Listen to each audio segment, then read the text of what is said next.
Scrappers, it's Tom from the iScrap app, and wherever you're watching us this week, we welcome you to our weekly report, where you can learn about scrap metal prices, news, ask us questions about materials, or ask our advice on the markets. If you're looking to ask those questions, ask us whether it's live or after, and we'll always get you those answers. Come on in, let's go talk scrap.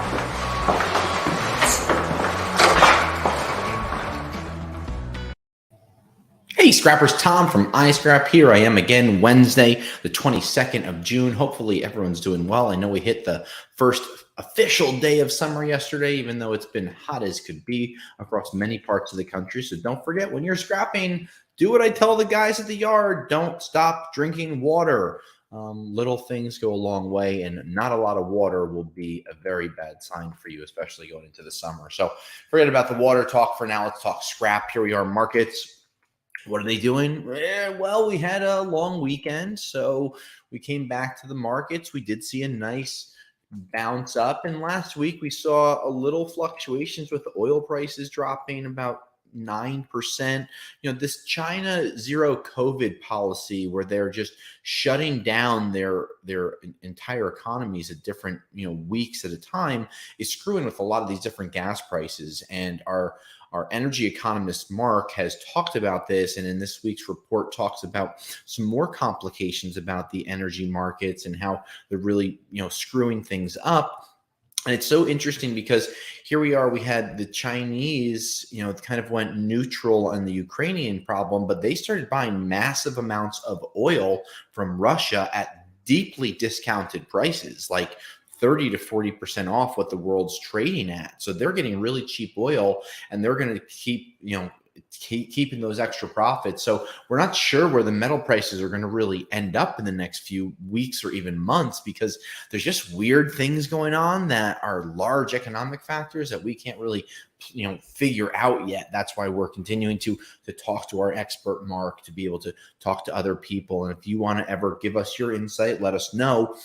But we did see big drops in the copper market. On Friday, we saw 11 cents come off the markets. On Thursday, we saw 6 cents come off the market. So we've seen about 40 cents in copper drops over the last 2.5 weeks or so.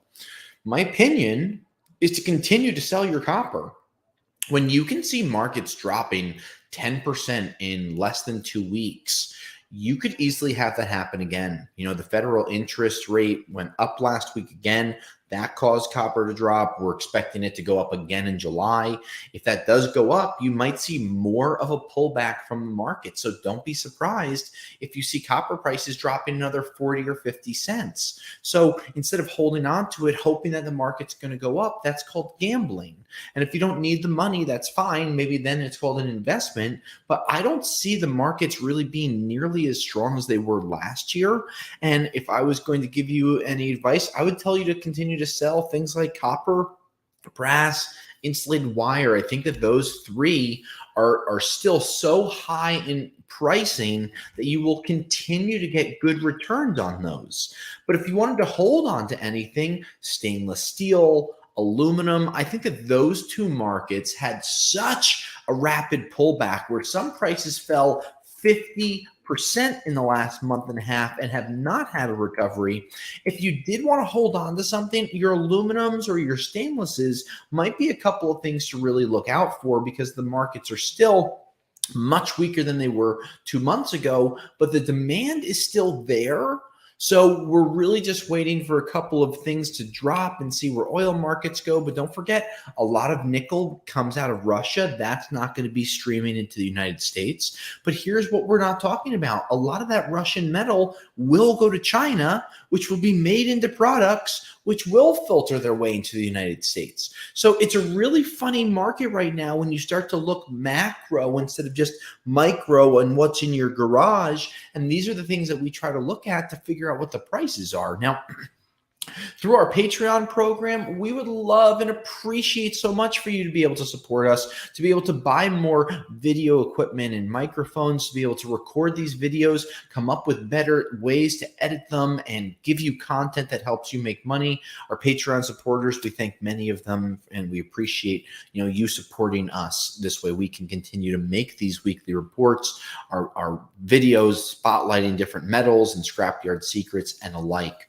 So other markets, well, obviously Mark is going to talk about the energy markets. A few days ago, we had our second podcast drop on where we are currently in the energy crisis in the energy markets right now, our second of 3 podcasts with our energy economist Mark drop. So please check out how we got here today, or 2 days ago, we released where we are today, and then next week we'll be talking about where we're going to be going. But those energy markets are so fluctuational right now that with the 4th of July holiday, with gas prices high, we're going to see a lot of things changing. We even saw Germany talking about reigniting their shuttered coal power plants.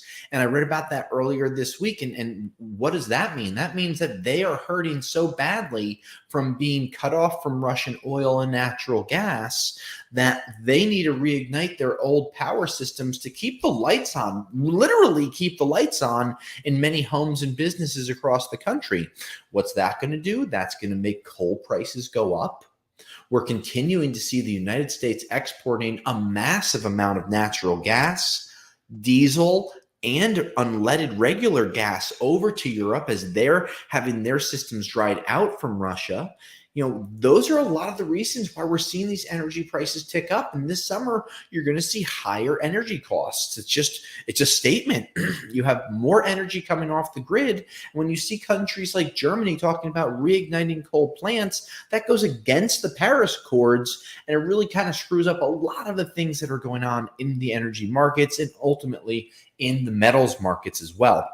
Now, before we get into talking about prices on catalytic converters, which we still highly recommend being a sell item right now, we're going to pop to a short break and we'll be right back to go over them.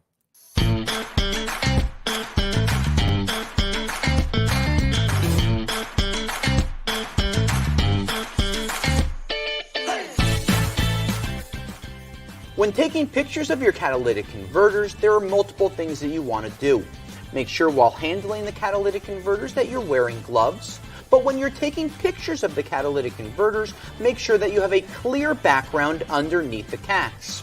By taking pictures from the top down, you'll be able to send those and then flip the cat over and send both sets of pictures to the team at rrcats.com. If there are serial numbers on the catalytic converters, please take pictures of those serial numbers for quicker and more accurate quoting.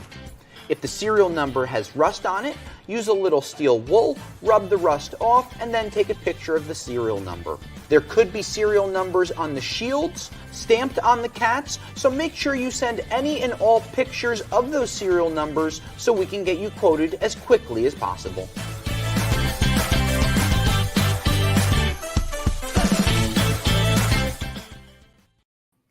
So after you checked out that video on how to take pictures for your catalytic converters to be able to have them quoted through rrcats.com, let's talk about the catalytic converter markets. We are continuing to advise today is a sell period of time, and I'll tell you why.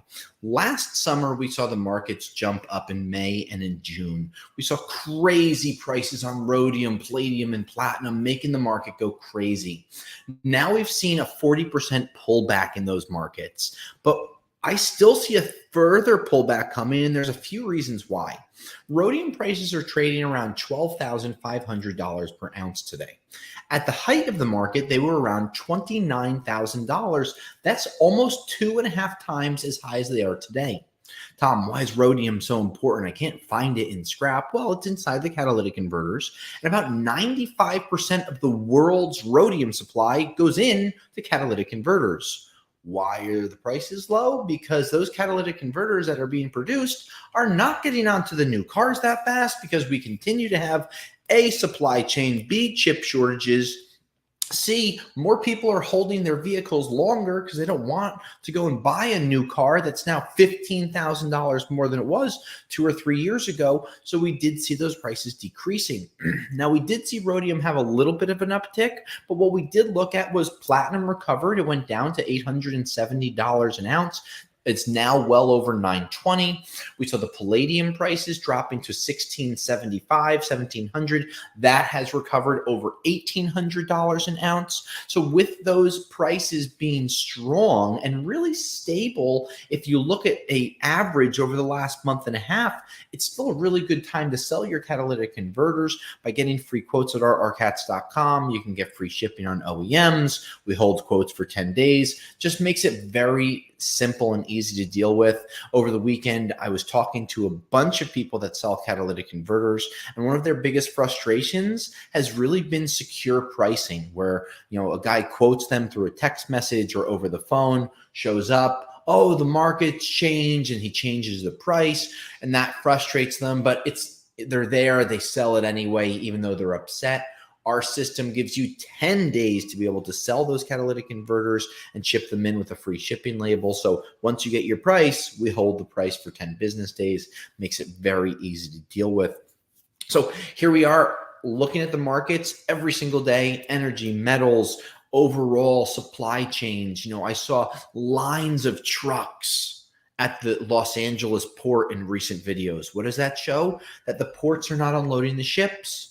If they're not unloading the ships that quickly and guys are waiting that long hours, 6 to 8 hours to get their truck either unloaded or reloaded, you're going to see more costs being pushed to consumers. You may see metal prices continue to be at the levels that there are, especially with the energy costs expected to be where they are for the rest of the summer. That's something that we've been able to really learn more of from Mark in our weekly report. So hopefully you can check those out, read them by clicking the link or going to our website, iscrapapp.com, and checking out the weekly reports. Scrappers, my name is Tom. Whether you are checking us out on YouTube, Facebook, or any of our social channels, make sure you follow us. This way you can get our weekly reports pushed to you live, gives you updates on the metal prices from a different perspective.